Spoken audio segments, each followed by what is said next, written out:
Good morning, everybody. Great attendance, pushing up to 100. It's one of our better lunch and learns. It's a popular topic these days. My name is Rob Cornerans. Grew up in Long Island, worked on the roof from high school to college, and opened a branch in Atlanta, Georgia, right out of college. My boss brought me down here in 1982. And in 1983, I borrowed $15,000 from my dad, bought a pickup truck, and we grew it to what it is today. 550 employees, 7 locations, and we diversified. We run it with a great executive team and a great amount of associates. We consider everybody an associate here at Advanced Roofing and Advanced Families. Kevin is my one son. Michael's his twin brother, and they're both involved. So I'm proud to be here today and still talking about roofing after being in it for 50 years. Started when I'm 15. So what is Advanced Roofing about? We have different divisions, everything under one roof, we call it. We have HVAC. We started air conditioning in 1994. We bought a little company, lightning protection. We do re-roof repairs. We're going to talk about the coatings today. And one of the things we're real proud of is our roof asset management software, which we'll talk about as well. Electric and solar is very big. It's our second biggest division. It's growing tremendously with the price of electricity going up and the incentives coming back. So that's all about us. And then our locations. Here's our locations. We have 7 locations, 3 main ones. Our home office is right here in Fort Lauderdale, and then we have Tampa and Sanford, which is full service, large production, re-roofing, as well as other divisions. And then we also have Jupiter to service that area, Tampa, Jacksonville, Fort Myers, and then Dade County. All of these places, we own our own facilities, which tells you we go in and we're there to stay. A lot of national companies come in, they'll rent warehouse, decide they don't like the market, and then leave. So we're here to stay. I'm going to talk a little bit about the new legislation. There's a bill, Senate Bill 4D. There's still a lot going on. There's a 2D, which deals with single-family residential, and they talk about roofs over 15 years. But 4D is more for the condominiums and other buildings. It's still a gray area. We're getting a lot of inquiries about people's insurance company writing them, asking for letters, how old's the roof, and they don't want to insure it. There hasn't been real clear guidelines on this. So if you have questions, feel free to call me or any one of us on the call today. One thing we do know is a fact is the 25% rule has changed. That used to be if your roof was damaged more than 25%, you had to replace the whole thing. This bill changed it to if your roof was built on the 2007 code or later, then you have more than 25%. You can put back what you have damaged. So that's a big saver because there was a lot of things going on where people were claiming, they more than 20, that 27%, and wanted the insurance company to pay for a new roof. So this Senate bill was trying to get our insurance carriers to write more insurance and bring more insurance carriers in. One thing I want to note, this is on coatings today. There are no insurance companies that we know of, if they say you need to replace it and you tell them you're going to coat it, they're going to accept that. So be very careful of that. There's a company on news, big national news, claiming that their coating system will help you on insurance. That is not a fact. So be careful with that. But if you have questions, feel free to call us. Next up is Clint Softman. Clint came to us as a project manager from Ohio. Went to the University of Cincinnati, got his business degree, and came here almost 20 years ago. He's a partner now, and he'll be doing the next part of it. He's got his NAPSAP, which is your solar license, general contracting license, and member of very many professional organizations. So I'm going to let Clint take it away from here. All right. Thanks, Rob. Appreciate the introduction. Thanks, everybody, for coming out today and talking a little bit about coatings. So we think coatings absolutely have a place in the marketplace, and it's really about choosing the right coating and making sure that it fits the right needs for your project and your facilities. So what are we going to talk about today? The learning objectives, budgeting tools when we're considering a coating, what kind of roofs qualify for coatings, and what, most importantly, what technology, what solution or product is is the most applicable to that job. And then we'll give you some tips and tricks on executing coating projects. Little public service announcement, I guess. Did you know coatings do still qualify? Some coatings in some locations qualify for energy efficient tax credits, utility programs in regards to energy efficient roofs.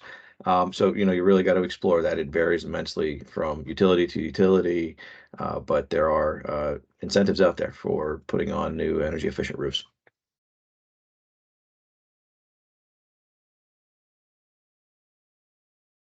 All right, so a little background on coatings. A lot of people don't necessarily know when a coating is the right application. So what can a coating do?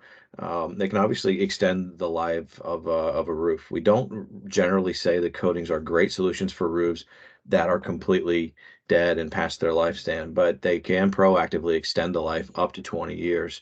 And anywhere in between, we have options to get 5-year extensions for short-term holds and up to 20 years for long-term holds for customers.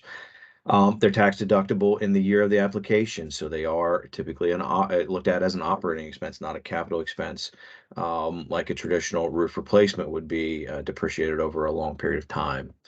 They can absolutely lower energy cost in a state like Florida, where we have high humidity and high heat gain into our buildings. Reflective roofs truly have an impact on your energy bills, on building occupancies, especially over some uninsulated or low insulated buildings. Airplane hangars come to mind. We put in reflective roofs over metal open air hangars, warehouses, and the feedback from our customers is just immense on lowering the energy costs, cooling the building, making it more amenable to people working inside.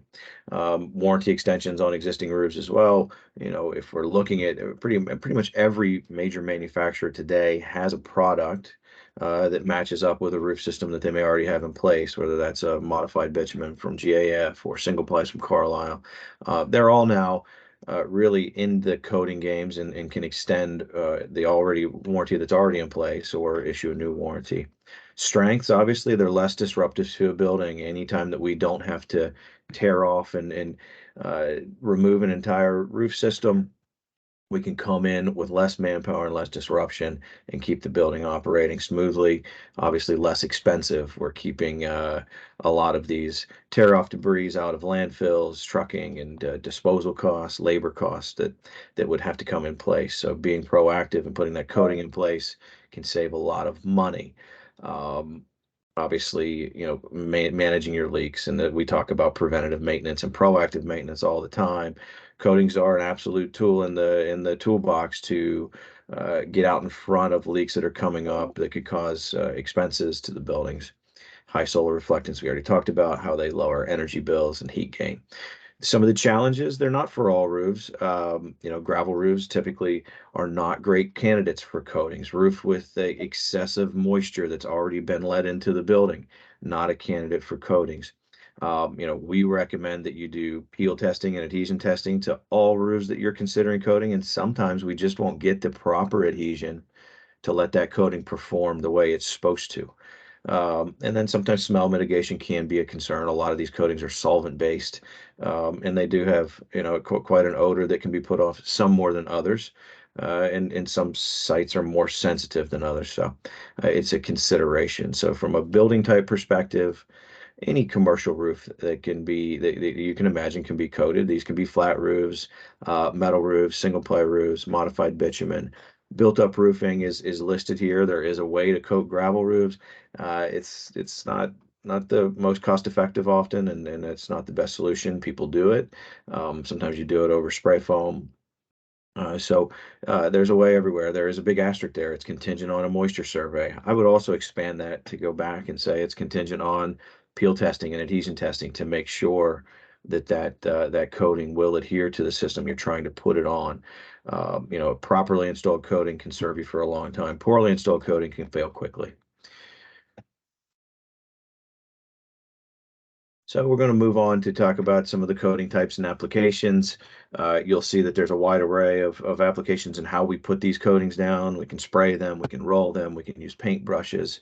And we're going to talk about four primary types of coating today. And I'm going to throw a fifth in there in the end, which is SEBS. It's not listed on this chart, but we did see a resurgence in the use of SEBS coatings, which is rubberized asphalt. When silicone pricing went through the roof in the time of the material escalation in the last couple of years, SEBS came in as a good solution that wasn't nearly as affected by the escalation, has similar performance properties to silicones. The reason we show you this slide is because we talked about matching a product type to the goal of the system, to the specifics of the property. And really, we're looking at four primary drivers of what you're looking to accomplish. Reflectivity, we talked about heat gain, we talked about making your building more energy efficient or lower temperatures in your warehouses. We talk about tensile strength. This is the ability for the product to withstand the natural movement that comes through heating cycles and wind and movement inside your buildings. Metal roofs, for instance, move immensely throughout the course of a day. It could be an inch or two in expansion and contraction, and it happens over many cycles every day. As the sun comes up, the sun goes down, building cools. With rain, we have heat shock. And the ability for that product to move with the building is important.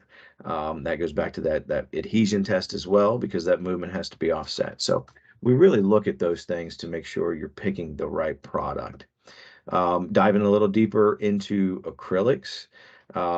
It's a water-based product. It's cost effective, and those are two of their most biggest strengths, right? Low initial cost.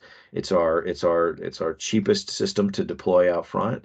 It still gives you that high reflectivity. It's a fast and easy application because it isn't solvent based, so it cleans up easily. Some of the challenges, if you get caught in a rainfall before it's fully cured, the entire coating will be washed down the drain. Because it is water based as well, it doesn't perform well with any ponding water.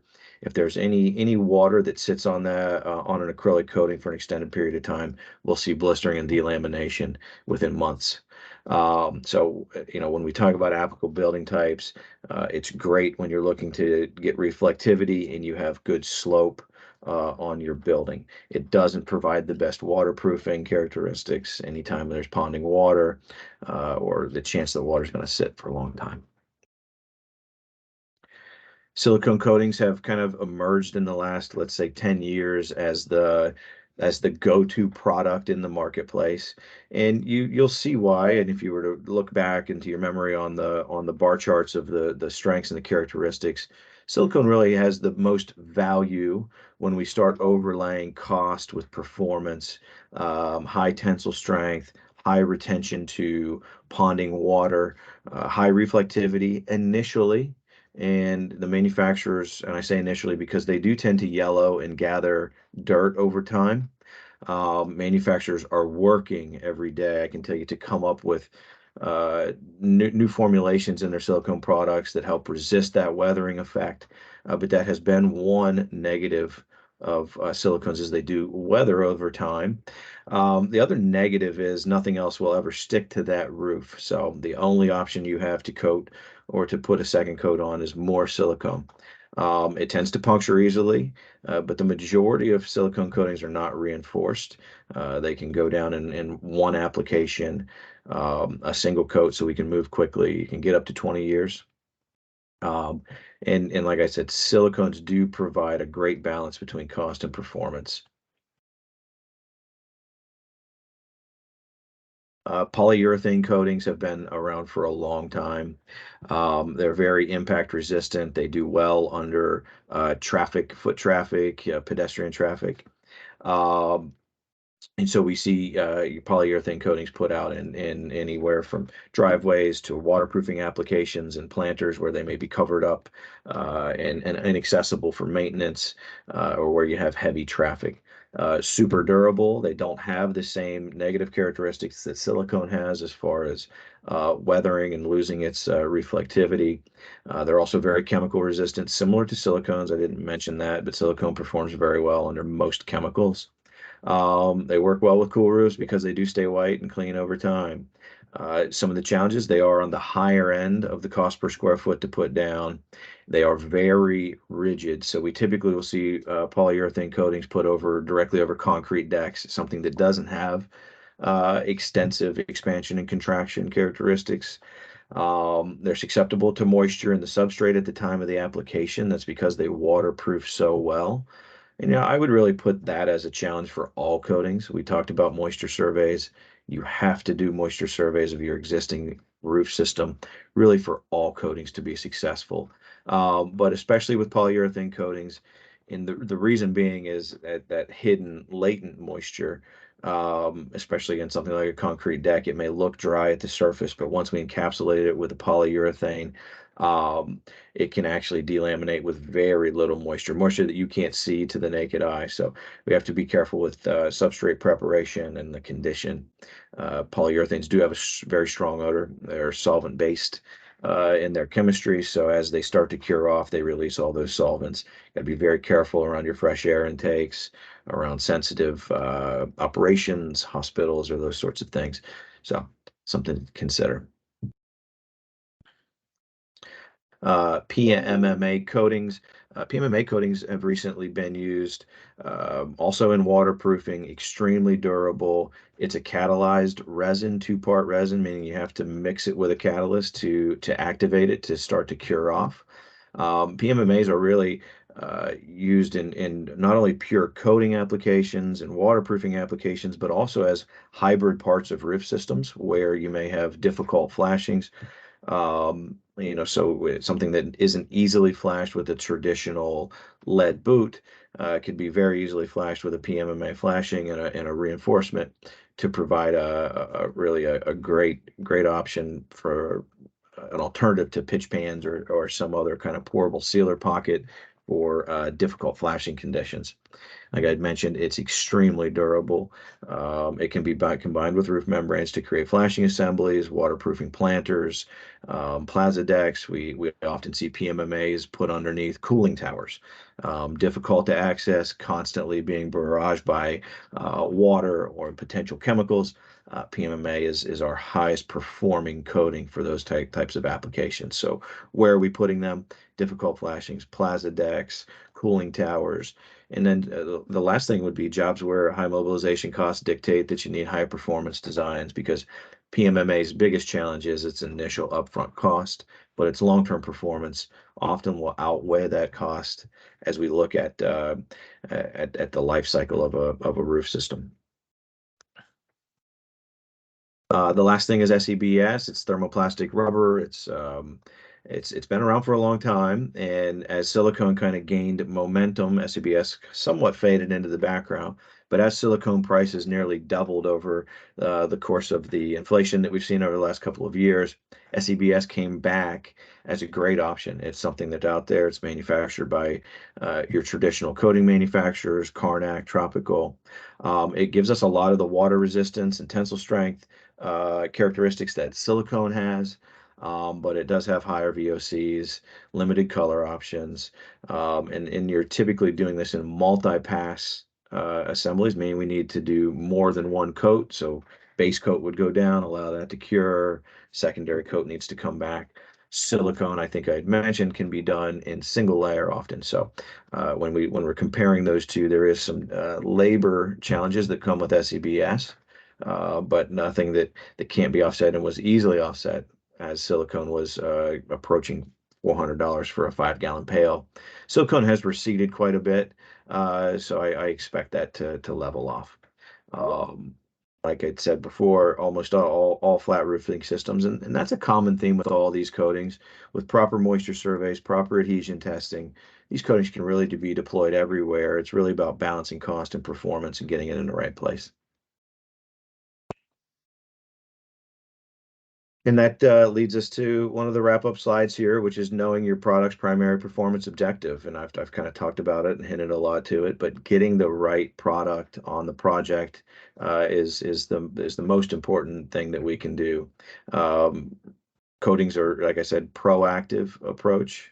Looks like we have a bit of a typo. I'll call ourselves out there. Proactive activity, but it's proactive that can extend the life of a system that you have. We want to get out in front of it. If that roof has been leaking for years, coatings most likely won't be your solution just because of trapped moisture.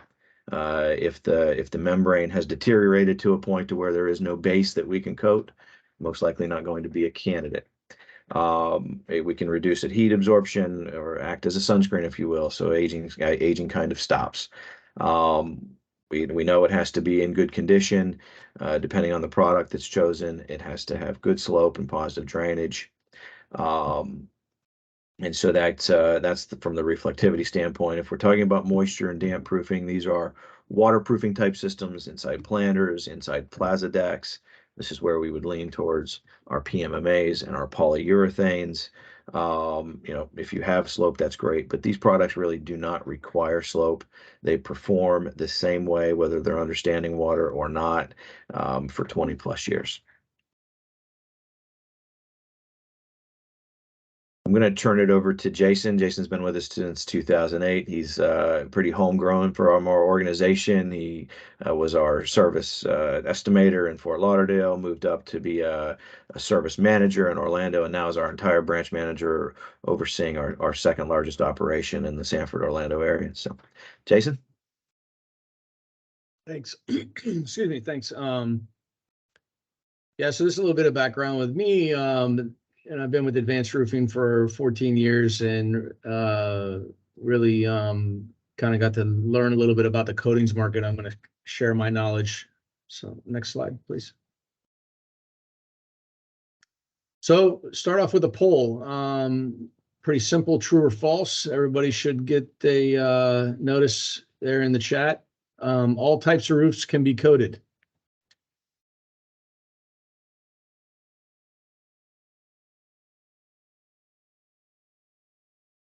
Give it a minute or so.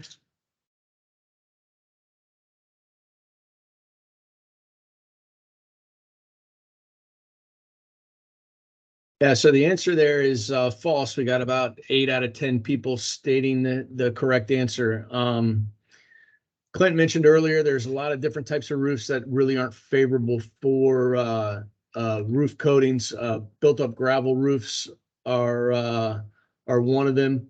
Shingle roofs are one of them. Slope shingle roofs are one of them. It's almost when you coat a shingle roof, it's like encapsulating the entire roof. It's designed to breathe. Tile roofs are another one that you don't want to coat. You're basically just encapsulating the entire surface and the substrate and not allowing the roof to breathe.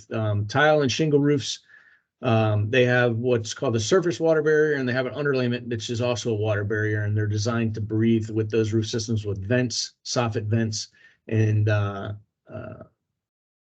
not really favorable for roof coatings. Clint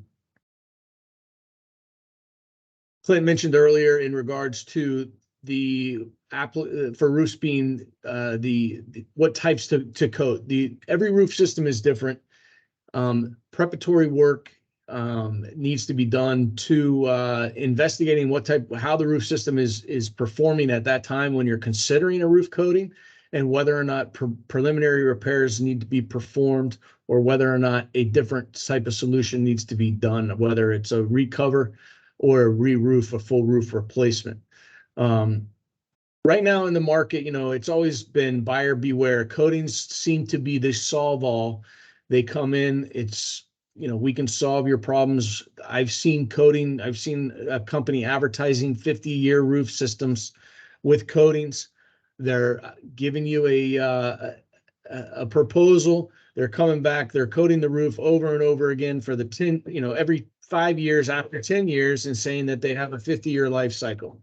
Not every one of those roofs qualifies for that. So it's a buyer beware product in the market due to the fact that it's an alternative to re-roofing or a recover that is very cost effective to the buyer's mind.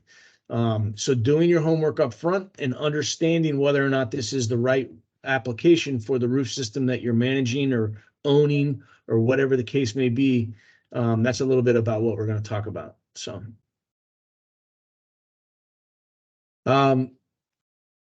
Clint mentioned this earlier, different types of roofs to be coated. Single ply roofs include PVC membranes, TPO membranes, EPDM membranes.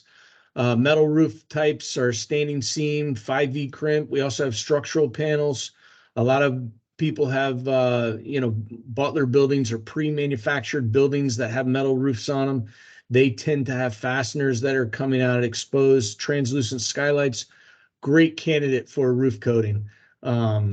There's also modified roof systems, which are multiply asphaltic granulated. There can be smooth surface modified roof systems, which typically have a surfacing of aluminum coating sometimes, or a single ply or a gravel surface, which we talked about is not an option. But these three here are beneficial. Coatings are called restorations. You're restoring the roof system based off of the manufacturer specification for the application for a long-term solution of whether it be a 10 up to a 20-year warranty. You can get different types of warranty periods based off of the millage thickness, which I'll talk about that here in a minute. How thick of the coating we're putting down. Obviously, the more you put down, the longer the warranty period is going to be. The more prep work that you do to the roof, the longer the warranty can be. On a metal roof system here on the left-hand side, there's different scopes of work. You basically, all of these, you're going to power wash and clean the roof and get all the residual and all the dirt off of them. On a metal roof system, when you have fasteners that are exposed or horizontal laps that are in the roof system, there's preparatory work for a different product, like a liquid grade or a butter grade flashing product, typically is what they like to use, which is put over the penetrations or the fasteners or at these exposed laps. And then depending on the scope of work, based off of the warranty period, I'm looking at the application rate of how much product needs to be put down. These photos here in the middle are kind of a before, after, or before, during, and after photos of a roof system. That middle picture is basically identifying all the vertical laps on this modified roof system that needed to be treated. It is a very labor intensive because these are the areas that would fail prematurely on these laps where they're reinforcing these laps. And then the bottom picture there is the restoration of the coating in full. Single ply membranes, pretty much the same thing. Utilizing cleaning them, getting the surface prepped. Some of these require primers, some of them don't. A lot of times the primer depends on the adhesion test that Clint referred to earlier. The adhesion test is basically performed by a qualified contractor or the manufacturer.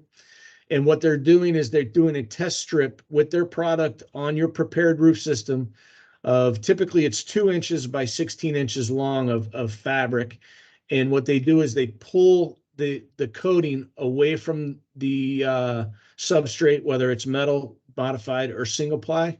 And typically you're looking for about 2 pounds per square inch in order to make sure that that adhesion is good. Single ply membranes are a great fit. There are different types of chemicals in certain single plies where a primer is required as well. Single plies have a flash off system. There's PVC membranes and chemicals in those that we want to put a primer over and seal those. So talk about pricing, right? These are the 4 types of coatings that we talked about. Clint mentioned that acrylic coatings are the most cost effective. They're a water-based product. They are down at the lower range of $5 per square foot. Now, every roof is different. When these variances of $5 to $8, depending on these roof systems, if you're talking about a 20-story high rise or you're talking about a 12-foot or 1-story warehouse, those things can fluctuate the cost of a coating as well. How many penetrations, how many AC units, how many curves are on the roof, also take into consideration that budget between $5 and $8. But from lowest cost to most expensive cost there, you got the acrylic coatings. Silicone coatings in the market are probably the most popular right now, just due to the fact that the longevity of what the elasticity of the product. all of these have a very high UV resistance. They call it an SRI, a solar reflectivity index, which basically is a measurement of how cool will they keep your roof. Polyurethanes are probably the best for foot traffic. They have the highest elasticity out of all of these products. And PMMAs, as Clint mentioned earlier, for specific plaza decks or balconies or things that are covered space underneath. That is a polymer product. So in this case here, you know, these are some examples of a 20,000 square foot roof on a coating budget anywhere between $5 and $8 a square foot. Just going back to the acrylic coating, typically on that product there, that is a better product used for those metal roof projects that we were talking about. Something that's got good positive slope, something over a 1 in 12 pitch. Those don't perform very well under ponding water, where the rest of these three perform under ponding water. So acrylic coatings, you want to have positive drainage, getting the roof off, and they have their place in the market for them. So, the comparison down below, you know, really you're getting anywhere up to a 20-year, sometimes 25-year warranty on re-roof quotes, re-roof proposals, and re-roof new roofs, where you can get up to a 20-year warranty on coatings as well, if the roof is applicable. So this is a little bit of a cost comparison in regards to re-roofing costs to coating costs. The big thing is doing the testing up front and making sure that the roof is acceptable. Next slide, then we'll talk a little bit more about that. And so preparation. First thing you want to do is have a qualified contractor looking at your roof and verify whether or not a coating is applicable. We talked about the adhesion test. Manufacturers provide free adhesion tests. We do it as well, just making sure that they know what they're doing to make sure that the product will be able to stick to your roof. If it doesn't stick, it's worthless. You're throwing your money away by putting a coating on something that's not going to adhere. The biggest portion of putting a coating system down is the prep work. We talked about the moisture surveys. There's different types of moisture surveys, which I'll talk about. But making sure that all of the roof system that you're coating is completely dry underneath, from the substrate, whether it be metal, concrete, wood, all the way up through the finished surface, whether it's single ply, modified, or metal. And all of that in between, you want to make sure that it's dry, because they call these monolithic systems. Monolithic meaning that it's one membrane from one end to the other. And when you install a coating, you're encapsulating everything on that roof, and any moisture that's in there will make its way out and start causing bubbles, blisters. And if you don't get the moisture out of the system, on the prep work, that's probably what's going to happen. Primers and sealers. This down below, a lot of manufacturers require primers on asphalt systems. When you have modified systems and you have a bleed out, asphalt will bleed through all types of coating. So they put primers down, basically like a primer that you're utilizing when you're painting your house or painting the inside of your house.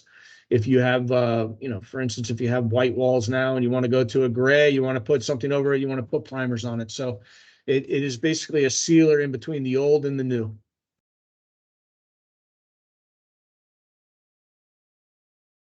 Moisture surveys, very critical, along with the adhesion test.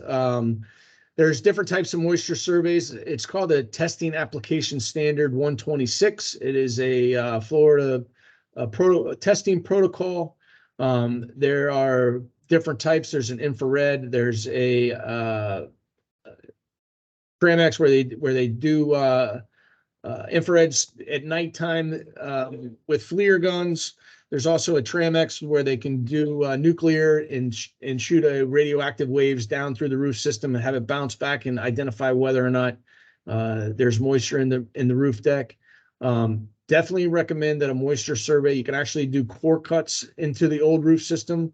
They have protocols, and manufacturers require When you're getting a system warranty, which is a labor and material warranty from a manufacturer, they're going to require a moisture survey be completed.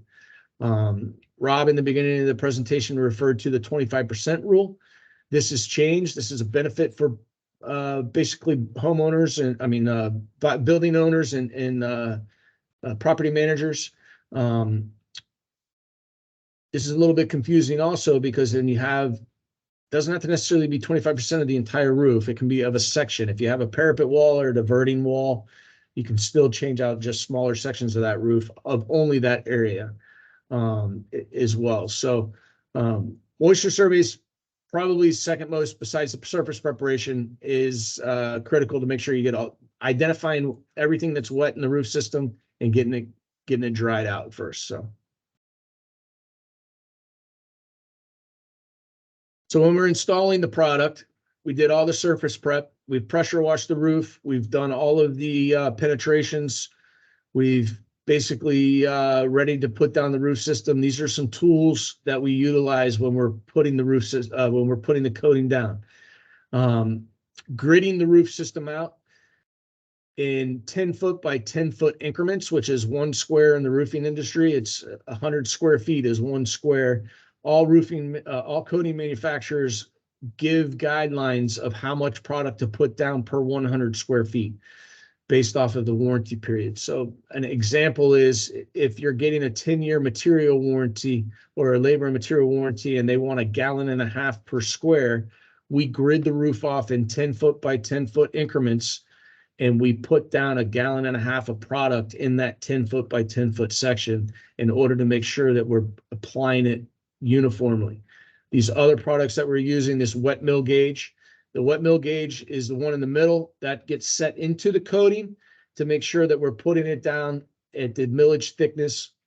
A mill is 1/1000th of an inch. So it seems very small. Finished roof systems, depending on, can go anywhere between 16 mils up to, I've seen 48 mils thick. So it's a liquid membrane is really what we're doing. Thermometer, basically, there's protocols as far as, installing the product between, I would say in general, anywhere between 45 degrees and I would say up to 90 degrees. A hydrometer is basically giving you the moisture reading of the humidity outside. The humidity in the air affects the application of the product when it's going down as well. That doesn't want to be 100%. If we're here in Florida, we wake up in the morning in the summertime and everything's soaking wet. It takes a long time for the roof to dry out before a coating could be applied, just because the humidities are so high. So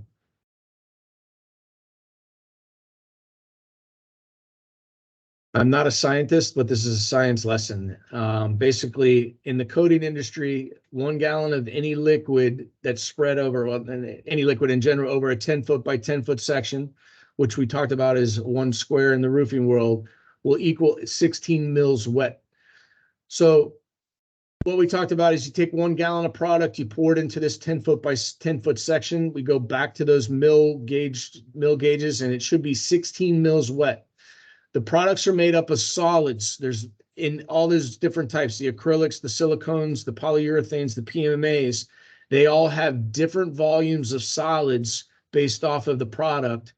And when the product cures, what you're trying to do is you take whatever the solid content is of that product and divide it by 50 of the wet mill thick in order to get your dry mill thickness of the product. So when you get a specification, or if you're getting instructions from a manufacturer on how to install products, they're going to tell you that the finished system should be 16 mils thick, or 16 dry mils thick, or 32 dry mils thick. And that's how we gauge with those tools on the previous slide how thick the product should be in order to accumulate the thickness of the membrane when it's cured. I say membrane, but it becomes liquid membrane at the end. So we talked a little bit about coating warranties. You should get a manufacturer's warranty as well. Sometimes when you want the workmanship warranty from the installer. Coating warranties come from the manufacturer. And like I told you before, you're looking for a material and labor and a workmanship warranty from the manufacturer based off of the period that you're requesting. 2 years to 20 years, this is highlighted over here on the left-hand column. That's all based off of two different things. That's the application of the thickness of the coating, like we talked about. The more thick the coating is, the more product you put down, the more prep work that you do to the roof, the longer the coating warranty should be. Typically on modifieds and single ply roof systems, I've seen products up to 4 gallons per square, 5 gallons per square, up to a 20-year warranty, especially on modified roof systems where the modified membrane, the first gallon of it seems to soak down into the granules, and you're trying to get the entire roof encapsulated with the product. So it becomes a little bit heavier application in the 3 to 4 gallon per square foot or per square range. So read your warranties, make sure that you guys are looking at what it includes and what is the contractor offering you after what is their buy into it. Basically understanding that the manufacturer's warranty, you have that as well, but who's coming to fix it when I have a problem? Is it the manufacturer or is the contractor itself? So maintenance programs, that's the next slide, I think. So you got a brand new coating down, the roof's shiny white. It is basically like when it rains on it, should be water on a duck's back, beating up beautifully nice. You got to maintain this roof system just like you would any roof once you put the coating down. So here's a checklist of what we like to do. There are coating preventative maintenance programs that we offer. You're looking at basically the problem areas of a roof system, which are the penetrations, and some of these pictures over here on the right-hand side. Any penetration that goes through the roof is the potential problem area of a roof system, whether it's the pipes, the stands, curbs, vents, parapet wall transitions, metal edges. Here's some examples here: skylights, base flashing laps. That's in the field of the roof. Then you get to the parapet walls. You talk about edge metals, coping cap joints, gutter joints at the edge of roofs where the water flows into. Those are all things that you want to look for as well when you're doing an inspection. On metal roof systems, you're looking for exposed fasteners. Clint mentioned that the metal roofs expand and contract tremendously, probably more than any roof system, and that causes fasteners to back out, what we say. So you want to be looking at those as well. And then other things outside of the exact roof system of what we've installed and what's being in the roof is cracks on the exterior of the building, cracks on the inside of walls that don't have any roofing product on them. Just other items. HVAC ductwork could be a cause for leak, where basically it leaks inside the ductwork, runs down into the opening of the roof. Those are types of things that we like to look at. And then typically we like to do this at least twice a year in the rainy season, right before the rainy season, right after the rainy season. That's typically in April and May. And then again in November and December, we like to look at roof systems and go through this annual checklist. You could reach out to any one of our branches. Next slide has all the contacts there of where you're located. One thing I do want to mention, Clint referred to incentive programs. If you guys go to coolroof.com, that's the Cool Roof Council. They have a list of whether or not there's anything in your territory that allows you to get an incentive. I know that a couple off the top of my head, Orlando Utility Commission has a rebate program. I know that Jacksonville Electric has a rebate program. All of these are money back in your pocket when you do improvements on roof coatings. So we can kind of guide you or give you a little bit of guidance on that as well. But these are all your customer service or key account managers that are in the state. And depending on where you are, if you guys want to write those down and reach out to them, and we can help you out. So back to Kevin. Thanks, Jason. A lot of great information, a lot of different options depending on your roof type. So just going on the next slide. We will be sending out the Uber Eats credit, and then we're taking questions. So if you want to type in a quick question in the Q&A or the chat box, and then we have a few already. We're also doing a raffle. It's a little waterproof bag. Take on your journey. So look out for that as well. And then just to highlight the upcoming webinars as well. Again, I know we have HVAC in 2 weeks, but really exciting in the solar industry as well. New incentives that just came out with the Inflation Act. Now you can qualify up to 40%. So a lot of new and updated information there to drive solar for your business. So if you have any interest in that, highly recommend that on March 16th. Rooftop safety, a lot of different options to keep vendors safe or tenants that are on top of your roof. And then going into advanced access, the portal, how to manage your roof a little bit easier. And then right before hurricane season, some tips and tricks on how to prepare for the hurricane season. So the first question up was, have you seen fluctuation in coating pricing, and have you seen that come down? Clint or Rob, if you want to take that. I think, Clint, you're more in the pricing. They have come back down, but not to pre-pandemic, I don't think. But go ahead, Clint.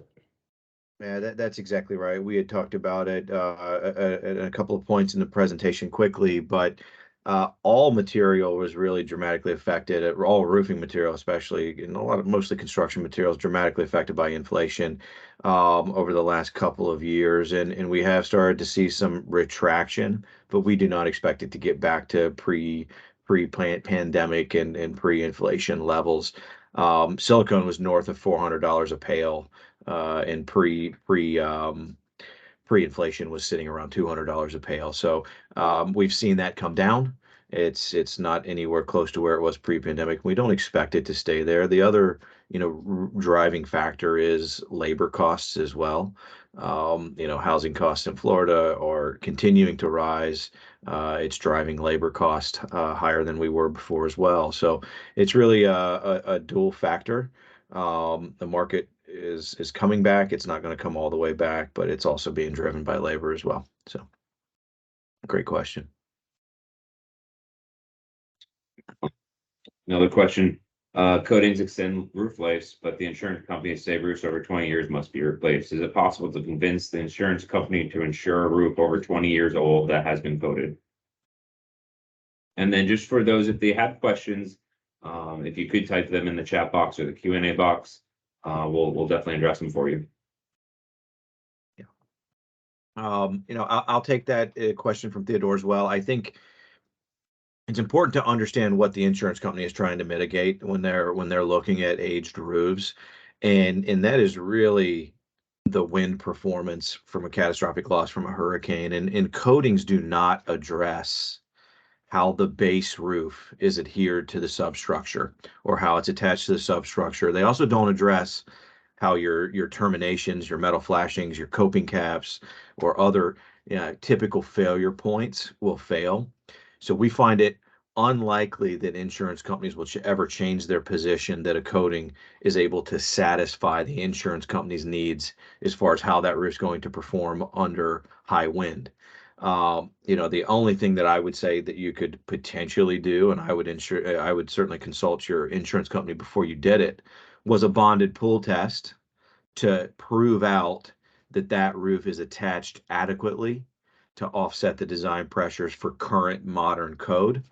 And if you could prove that out, there could be a case to where they would accept the coating as being a proper waterproofing over top of a substrate that can withstand a storm. But these insurance companies are under enormous financial pressure from just year after year consistent catastrophic events, from high wind events, and so they're trying to obviously underwrite and mitigate those losses through ensuring that people have roof systems that can perform under wind. And unfortunately, coatings provide waterproofing. They do not solve for the ability for that roof to perform under wind. I think it's very irresponsible for contractors to represent that coatings will help with wind performance. It is just not true. So I agree with that. I've been looking at the new citizens insurance form, and the more information they're even asking, for building permit when it was built. So we see more and more, and there's no consistency right now amongst insurance companies. So if you do have questions on a particular one, we've actually surveyed about 20 of our clients for this coating, and only a few of them got back to us so far on what their insurance companies are telling them what they need. But we do have a lot of experience and can guide you through any insurance renewal. I've had clients that we've been able to get an extension for them. So it's a really individual basis. It's so new, there's not consistency with it right now. And to Clint's point with the, I go back to the applicator, and it's true with anything you do, right? You got to do the background, understand your contractor. We recommend getting a pre-qualification form through the National Roofing Contractors Association, Florida Roofing Contractors. If you don't have those forms, we can send you blank ones. But what I've seen in coatings is, there's a lot to money to be made if you didn't have to put the right dry millage down. So, and you walk up, it looks beautiful the day they leave. So my recommendation is get a reputable manufacturer. Ask that manufacturer to be involved in the job. You want to have them at the pre-inspection. They've looked at it before the coating's on, and they say, yes, we'll warranty it at the end. And they will do that. And they will also do the bonded pulp test for it. They'll come out and do a final inspection. This is very important. And I see contractors telling people they'll sell them a manufacturer's warranty, and then once they sign the contract, they convince them, well, I'm a lot easier to get a hold of, so let me give you the warranty, and you don't have to worry about the manufacturer. I'll come out and fix it. And that should be a big red flag. Keep the manufacturer involved. They're the ones that are going to write it. Reputable manufacturers have tech reps that do this for a living. Thanks for that additional insight, Rob. We have a few more questions here, so we'll get through them. Once the coatings are applied, what is the history of reapplying or recoating over the top of another coating? Is there any data or sufficient history on reapplication?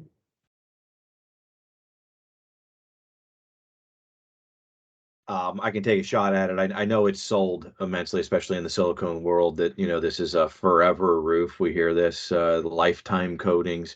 I'll tell you that I don't know of any third-party independent data that says that that's the case. We don't see roofs being coated multiple times at the end of their 20-year term. I don't know, Jason, if you have an opinion there, but I don't know of any third-party validated data that says that. A lot of things happen with the roof, and like we said, it just doesn't address structural concerns as well and terminations on the wall. So, yeah, just Clint mentioned earlier, taking a silicone roof, you can only coat it with silicone again in the future. Applying a coating over a roof system that already is expired warranty for a 10-year, I would say you could do that and get another 10-year. But, the purpose of a coating is to extend the life of the existing new roof, and we're trying to get that. So basically, you got a roof system that's installed that's anywhere between 12 to 18 years old. It becomes applicable for a roof coating where we're taking it to 20 years. So we just took a roof system all the way to a 40-year lifespan, and that's the purpose of a coating. If it, we could go through and do the testing again and probably get another 5 years out of it at that point. It's just a matter of doing a little bit of testing, Miguel, in order to find out whether or not we can apply more coating at the end. And you definitely want to look at the ponding water situation we alluded to, because many of the coatings won't last with bird baths and whatnot. So, there's coatings that are better for it than not. But if someone tells you, ponding water is not going to affect certain coatings, you really need to stay away from that.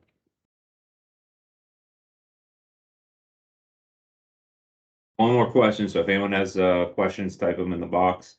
Are these coatings, or can a coating be applied over barrel tiles? Yeah, so I alluded to that earlier. I mean, coating tiles, basically what you're doing is you're encapsulating the roof system. The underlayment of a tile roof system is your waterproofing membrane. The tiles keep about 80% of the water off, but when it does rain, water gets down onto the underlayment and comes out. If you look on any tile roof, there's going to be weep holes at the eave of the roof all the way around that allows water to get out. When you encapsulate a tile roof and basically put a coating over all the tiles, what you're doing is you're causing problems. First of all, it's an invitation for rotting the substrate of wood. A lot of tile roofs are on wood decks. So it wouldn't be beneficial. There is one exception. They're called Bermuda roofs. Bermuda roofs are poured cementous concrete roof systems that have a coating on them. It kind of does look like a tile roof, but it is, they're called Bermuda roof systems. Now is the time, I mentioned before hurricane starts, to get your roof evaluated. If you haven't looked at it in a while, put some budget numbers on it. So feel free to reach out. Forward to seeing you in March. Thank you. Thank you, everybody. Have a great day. Thanks, guys. Have a great week.